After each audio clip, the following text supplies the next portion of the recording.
But you just look at the COVID funding that was misused, from $393,000 to rent a Major League Baseball stadium, $86,000 for Caesars Palace hotel rooms, and $60,000 for swimming pool passes and an ice cream truck. You saw exactly what happened during the Biden years, the waste of COVID tax dollars that, during a pandemic in which you had liberal governors like ours here in Virginia, Ralph Northam, shuttering the Commonwealth, affecting kids' learning, affecting small businesses, and for this waste to be going on was pretty egregious.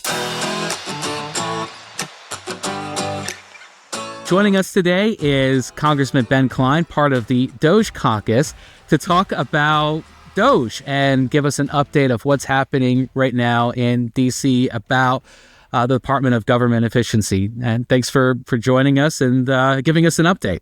Yeah, it's great to be with you. And for your listeners, we're busy at it right now. We're in the middle of the reconciliation process where we're trying to set the course for implementing the Trump agenda and extending the economic prosperity that we saw under the first Trump administration for the next 10 years, the tax cuts that were the cause for so much business growth, wealth growth for the American people, but also focusing on reining in spending. We can't just extend tax cuts, which either won't increase revenues as much, but we want to decrease the spending that's been driving these deficits.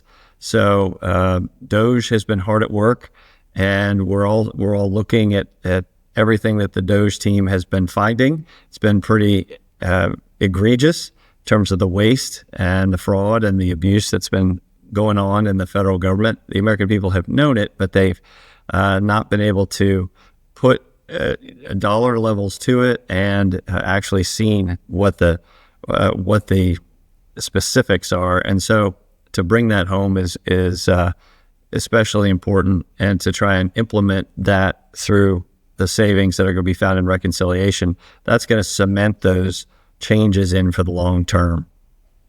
Yeah, everybody's always had this sinking suspicion that there's been a lot of money that's been inappropriately used. And what you see in the news of what you guys have been able to uncover has just been jaw-dropping.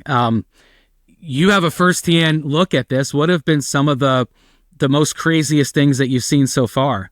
Well, I've got my bullets here with the cheat sheet, so forgive me for looking down. But, some of it's made the news. The $2 billion that went to Stacey Abrams for a grant that only had $100 in reported revenue, this business for its first 3 months. This was funded under Biden's so-called Greenhouse Gas Reduction Fund. And Stacey Abrams, notorious down in Georgia for the election mismanagement and fraud that's been alleged down there. But so for her to get a $2 billion grant, that's pretty egregious. But you just look at the COVID funding that was misused, from $393,000 to rent a Major League Baseball stadium, $86,000 for Caesars Palace hotel rooms, and $60,000 for swimming pool passes and an ice cream truck.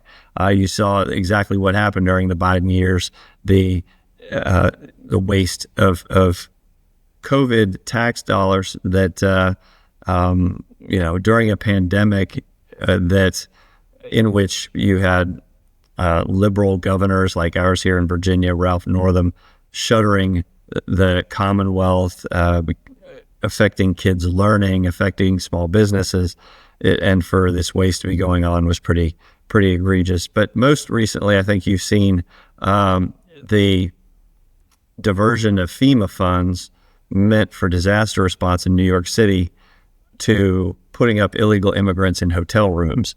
That story broke and went national, was viral. And so for $59 million to go towards hotel rooms for illegal immigrants, that's another thing DOGE was able to quantify. And now it's our job to codify the removal of those funds from New York coffers, and also make sure that illegal immigrants are deported and returned to their countries of origin.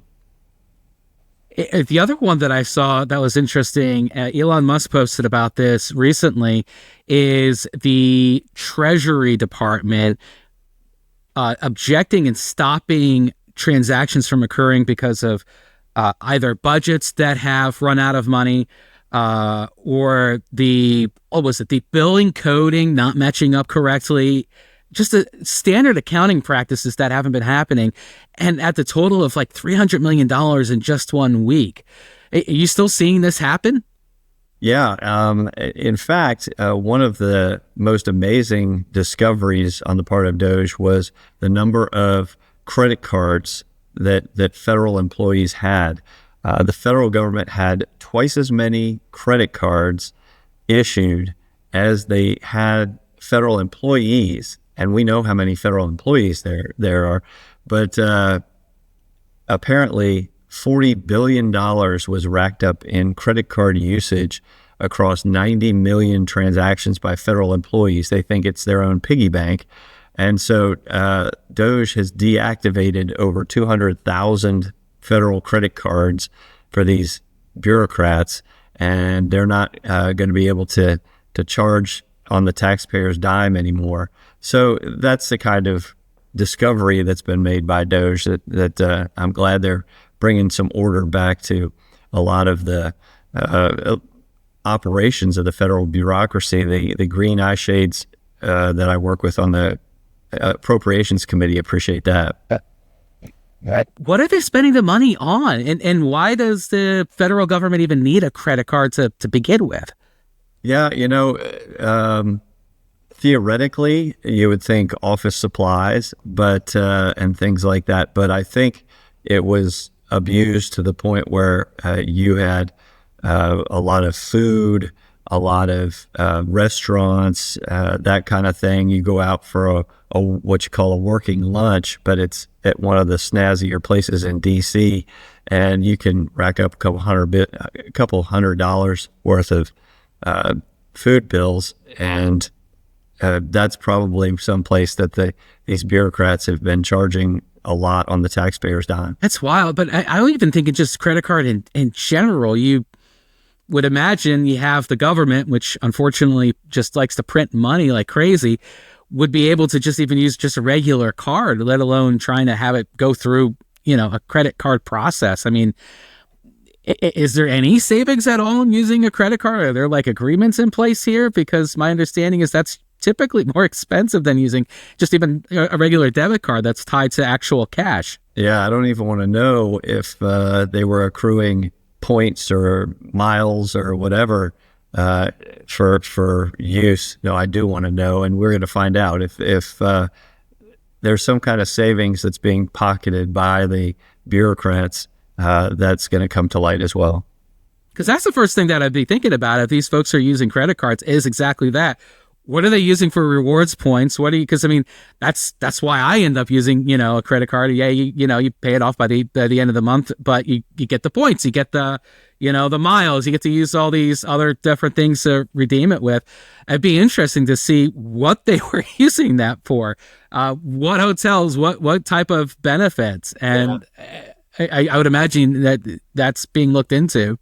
Absolutely. These DOGE staffers are getting to the bottom of it, and the offers for these employees to take an early leave and get a several months worth of pay as a severance to leave the federal employ has been working.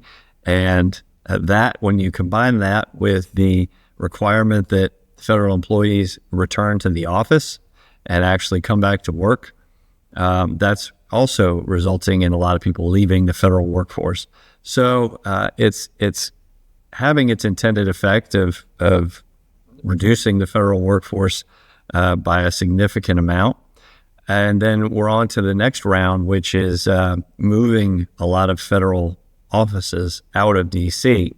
D.C. and the suburbs, they're one of the most expensive places to live in the country, and the average income, because of the amount of pay that lobbyists and others in the private sector earn, has pumped up housing prices to the point where DC is a pricey place to operate in, and moving out to a cheaper location could really benefit the taxpayers if we moved, some of these agencies, whether it's to Alaska, that you might be able to reduce some operation costs if you move out to the middle of Alaska, or maybe you go to the middle of Mississippi or Alabama, and set up shop there is probably a little bit cheaper than the suburbs of DC. So the second round of DOGE efforts is underway, and hopefully will prove to be successful as well.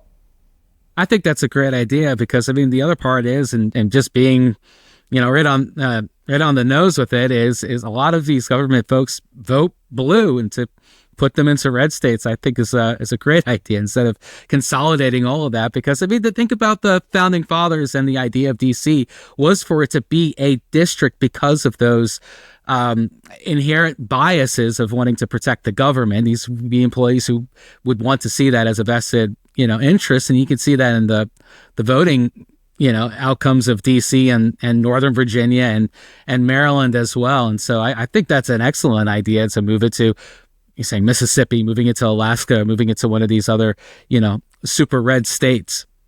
Yeah, and that's one of the reasons why you're going to see, unfortunately, our governor contest is going to be a former federal employee, Abigail Spanberger, running as the Democrat, racking up votes in Northern Virginia, because those people work for the federal government. They see her as defending the federal bureaucracy, versus Winsome Sears, our lieutenant governor, who started a small business, who's a small business owner, hopefully will be able to resonate more with those folks who know what it's like to work hard every day for a paycheck, and actually start a small business on their own. So we're hopeful that this is going to be a successful year for Winsome Sears for governor, because we want to continue to downsize the federal bureaucracy in a way that I just don't think Abigail Spanberger is going to be interested in doing. Yeah, absolutely. And I hope and pray, and everything that I got, that she's able to win in November for sure. A final question. I saw a picture with you and Elon Musk and a few others, which made my day. I even sent you a text message because I thought that was pretty cool. Is Elon as quirky behind the scenes as everybody sees him in the public light? He's creative, and yes, he's got a mind that works separately, differently from anybody else's, and so he's always coming up with new ideas on the spot. But one of the things that really resonated with me is that he brought his son. The pictures that are on my social are of him with his son, and had him on his shoulders, and just getting into everything. And he's a father first, and that's what you ultimately want in somebody who is taking time away from their business to come in and try and right the federal ship of state, the bureaucracy, right-size the bureaucracy, and make reforms, as somebody who has his priorities straight, who puts family first, who really wants to try and do things that are bettering the country rather than just helping themselves succeed, to move out of the bureaucracy into the lobbyist community or whatever. Well, I'm super thankful for you and for DOGE and Musk and all of you who are working hard to reduce the size of the federal government and make those dollars, last a little bit longer, and to truly care to reduce the size of government. And so thank you. Thank you very much for your time today, and thank you for everything that you're doing in DC. Appreciate you, Ben. Good to be with you, Isaiah.